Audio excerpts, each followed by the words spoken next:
What is up, fellow nerds, and welcome back to the Dapper Snapper Gaming channel, and welcome back to How Do I Want to Do This? This is our series where we take a look at all playable options available to players in Dungeons & Dragons 5th edition, then we rank them on a scale of 1 to 10 and either build them or fix them depending on how they rank. Now today we finish up our talks about the Cobalt Soul Monk, and this is our build guide, and I am super excited to be building one of the absolute nerdiest monks that we possibly can make, and I think you'll be interested to see just what kind of a spin that we have decided to go with this week. But before we do, make sure to leave a like on the video and subscribe if you haven't already. As you can see, most people who watch the channel are not subscribed, so please don't be one of those people. Help us to reach our goal of 5,000 by the end of this year. And I really think that we can get there, but we need some help because obviously D&D videos have taken a bit of a hit since the OGL thing. And so I really need your help in order to get us back to where we were. And of course, a great way to do that is to make sure that you've clicked the bell so you're notified when new videos are uploaded, and share the video with your friends. Before we jump into today's build, I do want to mention a couple of things. Next week, I'm planning on putting out a bit of an update video for the channel, and that'll kind of give us a bit of a snapshot as to where we are and what's coming for the channel. I have a few things planned that I'm hoping to be able to launch by next month. I'm not sure if I'm going to be able to or not, but I'm going to try. And if so, it's going to be a really exciting time for the channel. And I think that you all are going to, be really happy about it. For today, though, I have another guide to this build, like what I did last time with the Astral Self Monk. I have improved on it and changed the format in order to make it look a little bit nicer. And so again, I ask you to leave comments down below letting me know what you think of this format. I'm thinking that this will probably be the format going forward, unless I hear anything that drastically needs to be changed in the comments. And so yeah, we will go forward with this, and this is kind of tied in with the new updates to the channel. And so I'm interested to know what you think about this guide that I put together for the build that we're going to do today. With all that out of the way, let's start actually talking about the build. So like I said in the intro, the Cobalt Soul Monk is kind of the nerd monk. They seek to find knowledge of the world and seek to understand it with ki and try to figure out what makes it tick, what its weaknesses might be, what its strengths might be, and to gather all of this in their network of libraries or monasteries or whatever kind of lore you come up with for your setting. Either way, this leads to a very interesting build concept, and I've been thinking about doing this kind of a build for a little while, and this just kind of fit. So we're going to go with a bit of an unconventional build today, but I think it's going to be really interesting, and I think you all are going to like it. It's going to be pretty mad, which is unfortunate, but it's all good. Without any further ado, let's go ahead and jump in. Starting off, as always, we have our race, and there is another race that I would love to go with, but I will hold off talking about it until we get to the honorable mentions. It is an Eberron race, so I'm going to assume that some tables may not allow it, and so that's why I'm putting it off. But at the end of the video, I will talk about what race I really would prefer, and if Eberron is allowed at your table, great, go for it. Otherwise, we're going to go with what I've gone with for today. Today's race is, again, I'm trying to be really good about not going variant human and custom lineage, and I've done that once again today of doing something different. And I haven't made a build with this. I don't think I've done a build with this, at least in a long time, not that I can remember, but we are going to be going with the Goblin today. Yes, we are not going with the standard Beauregard and, variant human type stuff. No, we're going with a Goblin who likes to study and has inner peace within him or herself. And I think that that's really, really interesting. But the Goblin actually gives us some really interesting and fun, flavorful things that help us to be a little bit better as a monk, and some potential multi-classing type things that may or may not occur later. So with this, we of course get things like Dark Vision and Fey Ancestry, which are both great staples, but we also get some unique things, namely Fury of the Small. Now this was nerfed, of course, in Monsters of the Multiverse to go down in damage significantly, but it's still okay. It is free damage, and monks are always looking for free damage, so might as well take it. I mean, it is what it is. But most importantly, though, I really like Nimble Escape. Nimble Escape allows us to take the disengage and hide actions as bonus actions. And you might be thinking, well, I could already disengage with Step of the Wind. Well, yeah, but that also cost you a key point. And so that's not good. So this allows you to be a little bit more slippery and get out of situations and not have to waste your key. Your key is a precious commodity here, and we are going to be disengaging a decent amount, I would think, on this build. And so I want it to be pretty much for free. That way we're not blowing through all kinds of key as we go. And we will talk about that a little bit more as we get into the build. For our stats, of course, we are using our modified standard array as always. And so if you use something different like rolled stats or regular standard array or point by, then your stats might look a little bit different than mine. That's okay. Just adjust them accordingly. And so for this build, we are going to be putting our 17 into our dexterity, our 15 into our wisdom, our 13 into intelligence because we're a nerd, our 12 into constitution, 10 strength, and 8 charisma. We really don't need charisma, and we're a goblin, so it's all good. You technically could switch around strength and your charisma if you wanted to. Those are your two dump stats. Besides that, you really need the other 4, and that's kind of tough, right? If you're using a different kind of method, of course, you're just gonna have to do the best you can is to try to make sure that they don't all suck, but yeah, it's a bit of a tough one for how mad we are with this build. Finally, for our equipment, we really don't need much. I would probably take a quarterstaff for now, or you optionally could take something that would qualify for your dedicated weapon feature if your DM will allow you, if you're using point buy or something like that. You're not going to need any armor, so you're going to have an okay amount of money to possibly pick up something that would work for your dedicated weapon. Either way, you can kind of do what you want. We're going to be starting with Monk on this build, which is kind of shocking for me. But yeah, I would just take something that works for that in order to get us above that D4, at least for a while. And then, you know, once our martial arts die scales above whatever this weapon does, then we'll use that instead. So with that out of the way, let's start taking some levels now. So at level 1, we're going to actually be starting off with Monk, which makes sense for this build. I think that, yes, we are a nerdy monk, but I really think that it's best that we start with Monk in this case. What we're also going to be multiclassing into doesn't give us a lot to start with, at least with what we're working with currently. And so I feel like it's just going to be better for us to start with Monk and actually get pretty deep into it before we really consider doing some heavy multi-classing.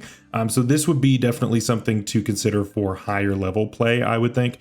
But we'll just have to see what we get along the way. So at level 1, of course, we're going to get our unarmored defense and our martial arts. Unarmored defense, of course, is going to allow us to use a different calculation for our AC of 10 plus dexterity plus wisdom modifier. So it's fine, I guess. We can't use a shield, and so we're just kind of stuck there. And if you got a weapon that is a martial weapon that qualifies for your dedicated weapon, then we can't currently use that either. And so for right now, you're just going to be dealing your regular martial arts damage with your unarmed strikes, which is fine. It'll get you by for now, but hopefully we can get that upgraded quite a bit once we hit level 2. And at level 2, we of course are going to get a few features here. Number 1, we pick up Key, which can allow us to attack, dodge, or dash as a bonus action at the cost of a key. Of course, we're not going to spend Key to disengage because we can already do that from our racial. And so that's really good. We get unarmored movement, which boosts our movement up to 40 feet, which is really nice at this level. And then of course we can also go ahead and commit our dedicated weapon to a weapon of our choice, whatever we feel like at this level that fits into its criteria.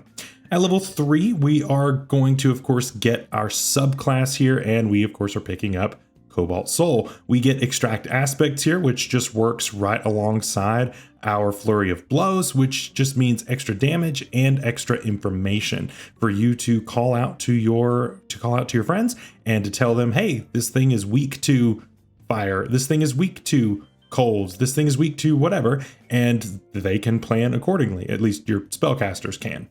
At level 4, though, our nerdiness kind of gets the better of us, at least for a little bit. we are going to do a little bit of multi-classing as we begin to search the world for answers. And we are looking for it not so much within ourselves, not so much by the use of our key, but by rigorous study in the many libraries of the Cobalt Soul. We're going to take a level in Wizard right now, which again is a bit of a weird take for Monk and not exactly optimal, but I do think that it actually provides not only a great story reason, but mechanically we are going to get some really neat things through this as well. So what do we get as a first level wizard? Not only do we get, of course, Arcane Recovery, which allows us to have a few more spell slots per day, which is nice, but we get, of course, spellcasting. We can't get spell slots back if we didn't have any to start with, so that is what we are starting with. With this, we, of course, are getting a few cantrips here, as well as some first level spells.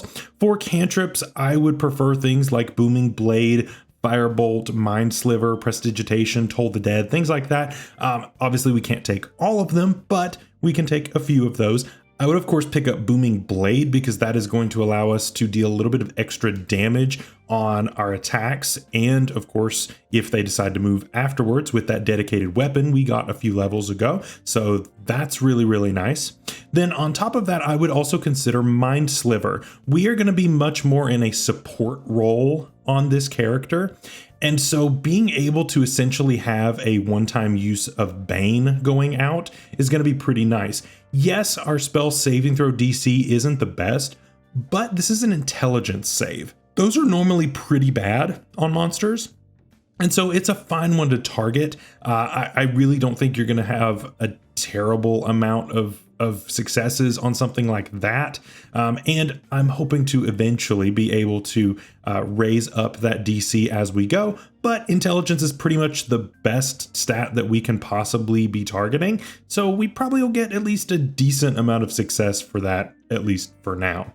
For first level spells, I would consider things like Absorb Elements, Burning Hands, Chromatic Orb, Find Familiar, Magic Missile, Shield, Silvery Barbs, Tasha's Hideous Laughter, things like that. Several really good ones, of course, here. Things like Absorb Elements and Shield are really good reactionary spells in order to either soften a blow or negate it entirely, depending on the roll. And this can be really, really nice, especially when combined with a feature we're going to get much later in Monk. And so having these things that we can do on a reaction that are really good defensive options is going to be really, really helpful to have around. And I'm basically going to always have Shield ready to go. And the best thing about it is that it doesn't matter how low my intelligence is, Shield is going to work just the same. So that feels really, really nice to me. Chromatic Orb is going to be a really big part of this as well. And I don't always suggest this spell, but Chromatic Orb is pretty good actually, and it allows you to be very flexible in what type of spell you're going to cast. It of course can use many different damage types in its casting, which makes it very versatile. And in a game where we now are the ones looking for possible weaknesses and things to avoid, this gives us the flexibility to target those weaknesses most of the time whenever we want to. And it's just the same as any other type of spell. And yeah, I really think that this is effective. I would bring this prepared most of the time. And I think I would use this in order to target down those that I want to take down.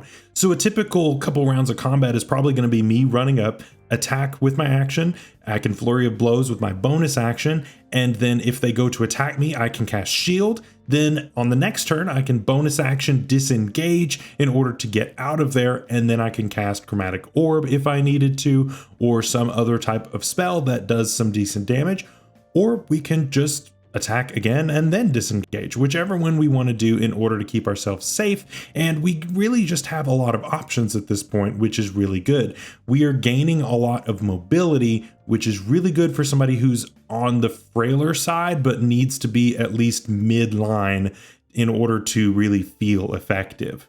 At our next level, of course, we're going to be level 5, and we, of course, are going to go back to Monk at this point, and it'll be just a minute before we come back to Wizard. I considered taking 2 levels of Wizard here, and there's very much a good argument to be made to do that. But at the same time, I really don't want to be starved for ki throughout my career. and not going with Monk here is going to just keep me back. And some of the better Monk features are coming up pretty soon, and I don't want to miss out on those. So at level 5, we're going back to Monk, and we're just going to bump our dexterity here. I don't think there's any reason to do anything else. There are feats, yeah, that would be fine, but I would really rather have my stats in order. And so prioritizing getting my dexterity maxed out is kind of my first priority. I'll consider the other stuff later. At level 6, we're going to grab extra attack, and this feels really good, of course, combined with stunning strike. And stunning strike is really great because it's not necessarily locked into your turn. So if you use your reaction, so let's say somebody misses their attack without you having to use the shield spell, then you can make that other attack as your reaction, and you can apply stunning strike to that. That would, of course, shut down a multi-attack if a creature was trying to do that, which could be really, really nice, and would set you up for a really great amount of success going forward. Of course, this is all dependent on a failed con save, and our key save isn't the best, but it's also not the worst. So I think it's passable at least. Con save is tough, but you know, it is what it is. And we could also combine this with Mind Sliver. And so that would be something to consider, especially if it comes right next in initiative. You go ahead and extract the aspects on it that turn and get ready for it to make an attack against you. Then if it misses, then you could make another attack against it. And of course, stunning strike. And it of course has to subtract from that saving throw. So that could be an interesting little combination that you can go by yourself for. And I think that's really nice, actually. So that'll work great. At level 7, we're going to be a Monk 6, and we of course get key empowered strikes. I really can't put off us having magical punches. It's just too effective for me to skip out on, especially at this level. There are going to be a lot of monsters out there that are at least resistant to non-magical bludgeoning, piercing, and slashing, which you will find out when you try to Flurry of Blows them, and this will allow you to get around that, which is really great. Of course, we also get our Extort Truth and our Mystical Erudition, which just help us to be a little bit more well-rounded as a character as a whole. At level 8, we're going to be a Monk 7, and we of course grab Evasion, which is one of our best features. I didn't want to put this off either because it's just so good for those dex saves, and we need all the help we can get. Then at level 9, I'm tempted to keep going Monk, but honestly, I think it's best that I go back to Wizard, at least for this next level. Going back to Wizard is going to give me a few things. Number 1, and mainly, is my subclass, which I've been putting off for a very long time to wait until level 9 to pick this up. But it's all good, and I think that everyone probably knows exactly what subclass I'm going with. It's the only one that really fits this theme, and that is the Order of the Scribes Wizard. Now, this is one of, if not my absolute favorite wizards that's out there. I just think this is a really cool subclass. Even though it's not as good as some of the other options mechanically, it's a lot of fun and gives you some really, really cool flexibility. Now, one awesome thing about this subclass is the Awakened Spellbook, and this allows you to essentially transmute spells similar to the Transmute Spell Meta Magic option, as long as you have a spell that does a different type of damage in your spellbook of the same level of the slot that is expended. What do I mean by that? Well, let's say that you're casting Burning Hands, right? And you also know Chromatic Orb. It's funny that I suggested both of those. And so you're like, well, this thing is weak to cold damage and it's not weak to fire damage. Well, because you have Chromatic Orb in your spellbook, whether it's prepared or not, you can actually transmute that Burning Hands into Freezing Hands, or whatever you want to call it, or any of the other damage types offered by that Chromatic Orb. Or you could actually make it Force Hands because of Magic Missile, because those are all first level spells. That's the power of this subclass, is being able to be incredibly flexible with your damage types and with your targeting method, because you can make a cone if that's better, or you could just do single target if you would rather do Chromatic Orb. You could do magic missiles that don't deal force damage, although I don't know why you would do that unless you know a specific weakness, but Either way, you can use Magic Missile to deal force damage with one of your other spells, which is really, really potent. And I think that that's something that is kind of overlooked with this, but it's super nice, right? We also, of course, get our Wizardly Quill here, and the Quill is, of course, going to save you a lot of time when it comes to copying down spells, which doesn't sound all that important when you're not necessarily in it. But trust me, it makes a difference. It makes a huge difference whenever copying spells into your book doesn't take forever. It allows you to get a lot more access to a lot more spells and not have to necessarily set aside days of time to copy scrolls or whatever it is that you need to do. So here at level 10, we reach a bit of a junction in this build, and I want to take just a second to talk about it. So we can do one of two things right now. Number one, we can take more levels in Wizard and go up to level 5 or 6, depending on whether or not you feel that there's value with Manifest Mind. Personally, I would probably only go 5 levels, but 6 is an option if you wanted to. And the whole point of this is to, of course, pick up 3rd level spells, which would include something like Counterspell. Now, Counterspell, of course, is a huge deal because we are going to have access to multiple reactions once we get to Monk 11. That is huge, meaning we could Counterspell 2 spells in 1 round of combat. Technically, though, it couldn't be by the same creature because it can't be within the same turn, but it can be within the same round. And so if you're facing 2 different spellcasters, then you could actually negate 2 different spells in 1 turn, which is huge. And so I really think that that is very valuable. Or you can shield and counterspell, or any other combination of things that you want to do. And so that is going to give us some really, really effective ways to shut down some really powerful opponents. However, there is a huge drawback with doing something like this. In doing something like that, we give up key points, number 1. That is 3 key points that we would be giving up. That is also giving up our final capstone feature of this subclass, which is kind of huge because it just gives weakness to a damage type, which is borderline busted at that level. So at the same time, it's really difficult. So to me, I'm just going to say that it's kind of pick your battle of whichever one you feel is better for you. And it really depends on how far you're going to be going with this campaign. If you're going all the way to the end and you want to make sure that you are really effective at level 20, then I would probably stay with Monk. If you're stopping earlier, then it might be better for you to go the Wizard route in order to pick up that counter spell if you're going to be stopping around like 13 or 14. So it's really something you have to weigh out.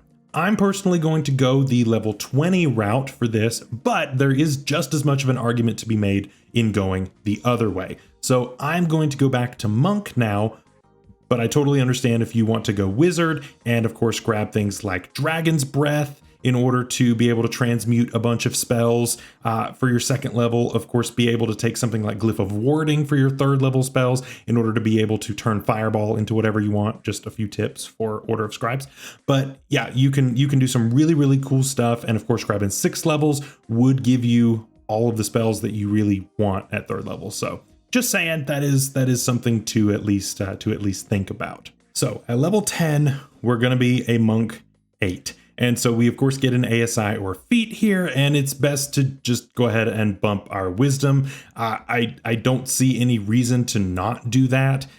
Or if you want to keep bumping dexterity or whatever. I think that ASIs are just going to be the way to go on this. I don't think that we really have time to take any kind of feats on this, and I think we're going to be fine without it. And we'll talk about some other options in the honorable mentions, but I really don't think we need the feats this time around because I think we're efficient enough. Our stats are really just going to be our main concern here.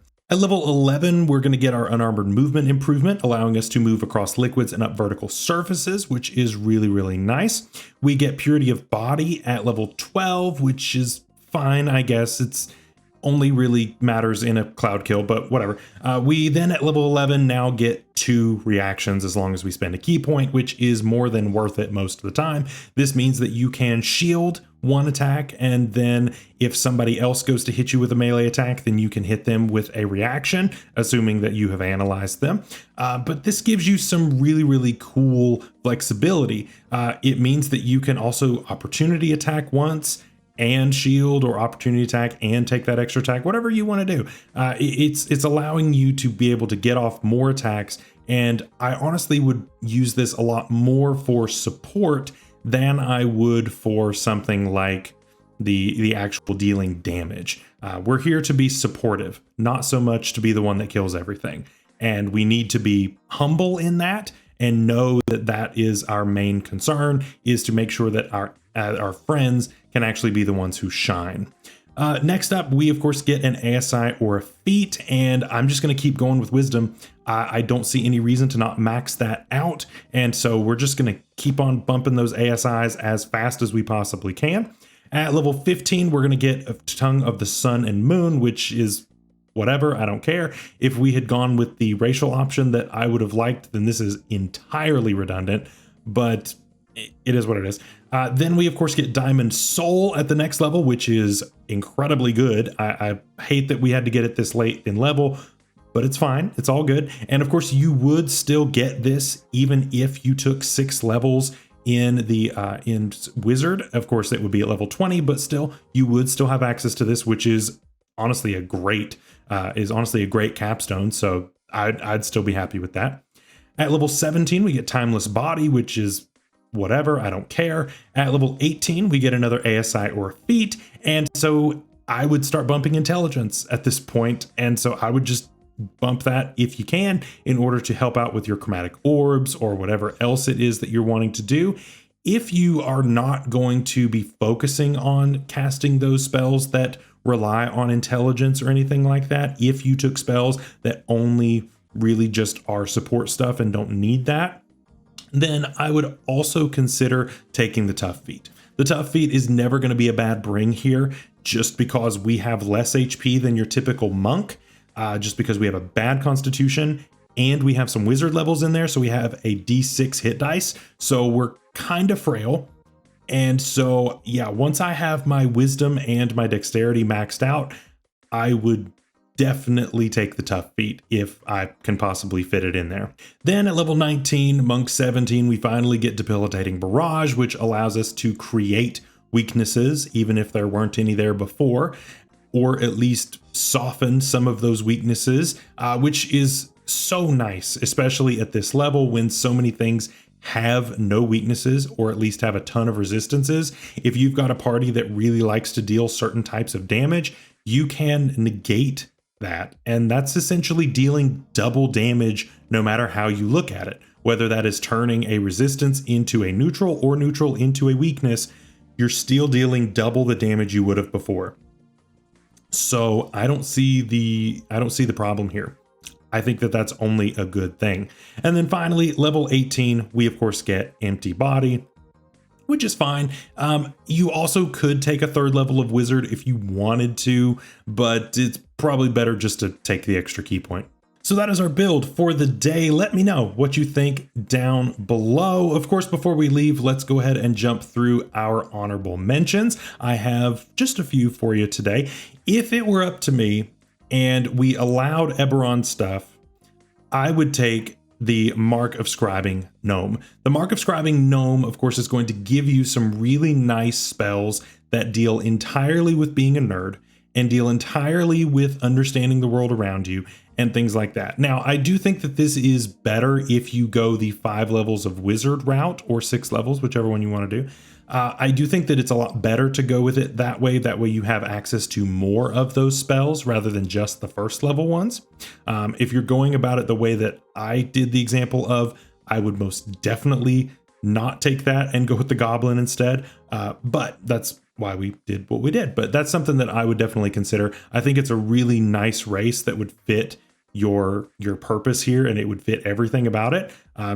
I would probably take more Wizard levels in order to take more of an advantage of it. For our feats, I would consider taking Keen Mind. I personally banned Keen Mind at my table, but Keen Mind makes a lot of sense for something like this. It's more of a flavor kind of pick along with Linguist. Linguist, of course, is another flavor pick, but it is very much in line with what it is that we're trying to do. Do I take Linguist on any of my builds personally? Absolutely not. And of course, Keen Mind is banned at my table because I don't like it. And so yeah, that's kind of something that I don't see at my table. However, Observant is one that I would consider actually. This is going to give you a +1 into one of your mental stats, which is great. Of course, we would do our ASIs a little bit differently so that we end up with an odd number in our wisdom. But either way, this still ends up being really, really cool in order to give us some really nice bonuses that we wouldn't have had before. And again, makes us just a little bit more effective and a better support type character, which is the whole point of this build. Finally, other multi-classing options. We already talked about the deeper dive into Wizard, but other types of builds could be the Knowledge Cleric. Now, I have, of course, ragged on the Knowledge Cleric a lot, and I actually did a fix for it, which is up in the icard above right there for you.